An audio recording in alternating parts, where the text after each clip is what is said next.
Hey guys, and welcome back to my YouTube channel.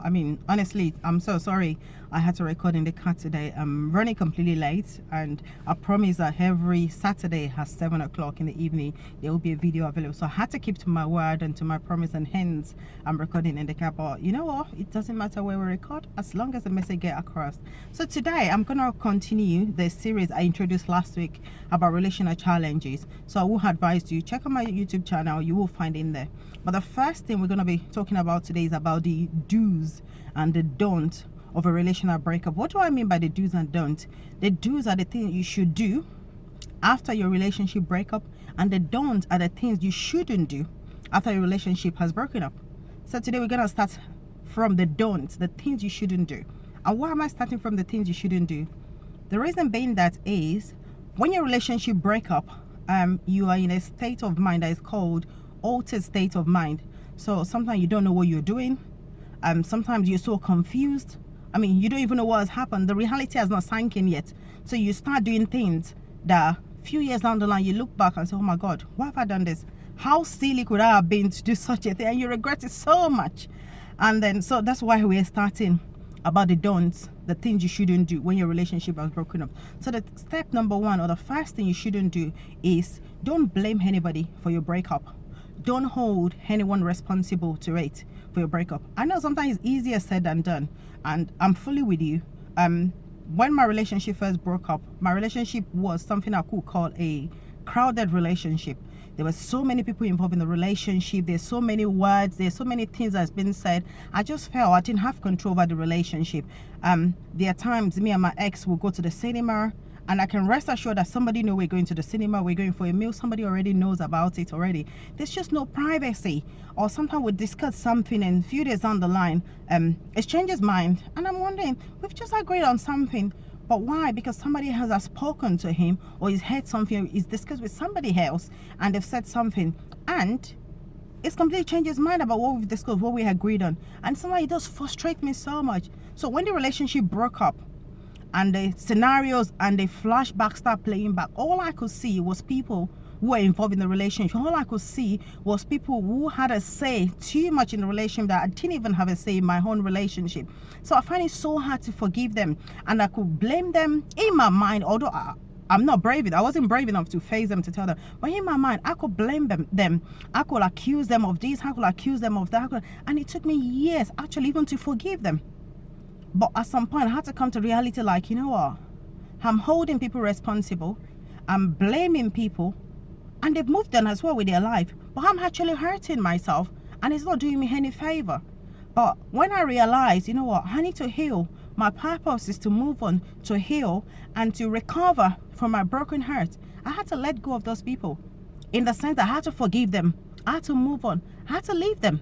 Not physically leave them, but in my mind, I had to release them, I had to loosen them. Because the more I hold on to it, the more I hold on to people, it just hurts so much. It causes so much pain. It causes so much ache. And I wasn't healing. So I had to let go.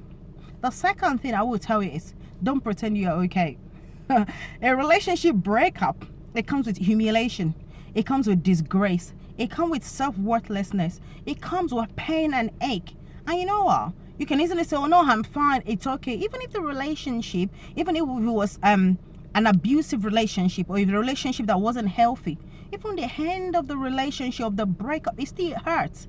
So don't pretend you're okay. It's okay to cry. It's okay to mourn, because it's an investment. Genuinely, it hurts. So it's okay to mourn the end of somebody you love, that you're no more with. So it's not only death you mourn, the end of relationship need to be mourned as well. So we encourage you to take time and go through the mourning process, to go through that process where you cry, when you let it out. Sometimes you might scream under your duvet. Sometimes you might have to hold on to your pillow and just scream that, what is going on in here? Yeah, you need to do it. It releases, even crying is a therapy. So it does release you.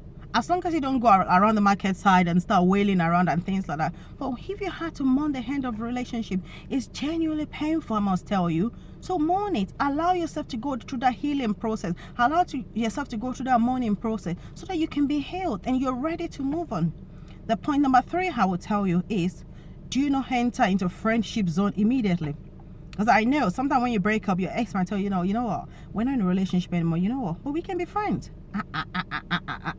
not immediately after you've just broken up. And the reason being that when you've been once intimate with somebody and the intimacy is not there anymore, and now you just want to be friends, it creates false expectation for you. It creates false hope, because being friend, you start thinking, oh, maybe he will take me back, maybe she will take me back, maybe he will consider later, maybe she will consider later, and you start creating a false expectation for yourself. And it hurts more when you suddenly realize you're a friend and they started dating somebody else, or they're going out with somebody else. It hurts more, and it makes you kind of like a go back to where you first broke up. So it's very important. Don't enter friendship zone. You're not upset with a person, not because you're hungry, not because you haven't forgiven them, but you should be brave enough to look at your ex in the face and say, I know, but at the moment I'm hurting. I don't want to be friends with you yet. When you are healed enough, or you're in another relationship, or you've gone through the process whereby you've come to a place whereby you can then accept the fact that they can date somebody else, or they're going out with somebody, then you can be friends at that point. But if you enter friendship zone immediately, it does hurt in a while, and it does prolong your healing. So point number 4, I will tell you, don't beg for acceptance. Don't beg the person. Don't sing take me back.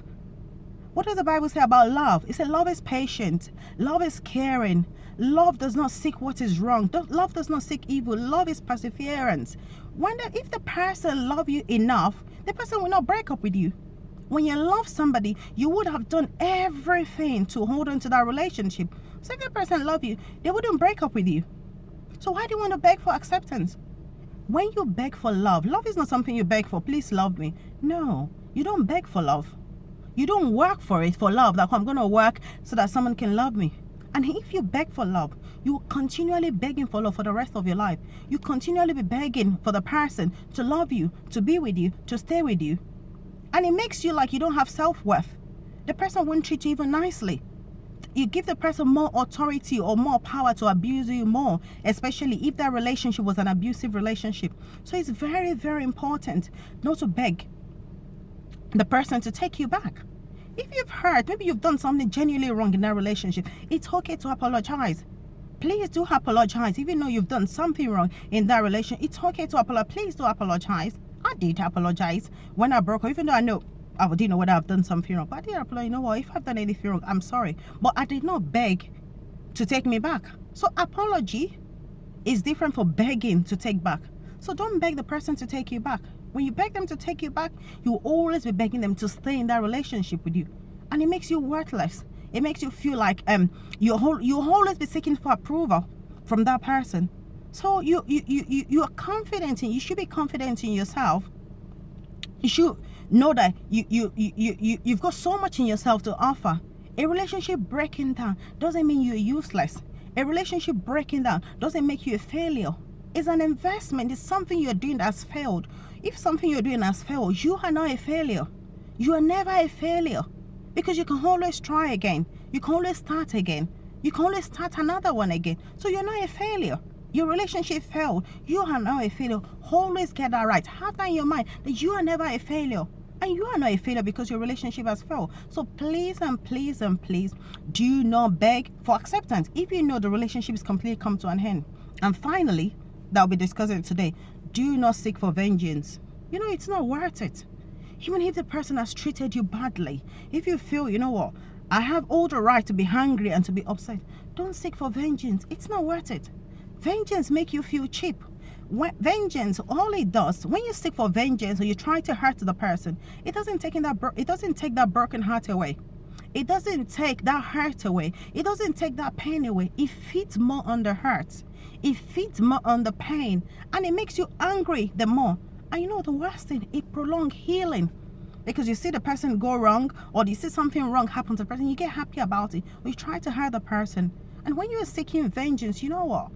Seeking vengeance can actually put you in a dangerous zone, because you can do something actually that can land you in a place you don't even expect. Or many years down the line, you even look at it and say, you know what? I shouldn't have done that. What you don't want to do things you will regret down the line. So it's very important. Let it go. You are beautiful. There's so much worth in you. You are fearfully and wonderfully made. Somebody else will come your way. Anyone that walks into your life has a right to walk out of your life. So if they walk out of your life, it's okay. Maybe it's meant to be. so that the right person can come. So do not seek to hurt them. And also, the irony of life is that the same ex who has hurt you can actually be someone that can be a blessing to you in future, not necessarily in the area of marriage, but actually can be someone who can be a blessing to you in future, can be someone who can be a blessing to your family in future. So do not hurt people, just let it go. Allow God to fight your battle. So the battle is not yours, the battle is God. So allow God to fight your battle, and it will bring another person your way. So guys, that's all we have for today, or this is all I have for today. So I'll see you next week Saturday. In the meantime, stay tuned. Please like my channel, comment to my channel, subscribe to my channel, and share this channel with your friend. So till then, you take care and have a good evening.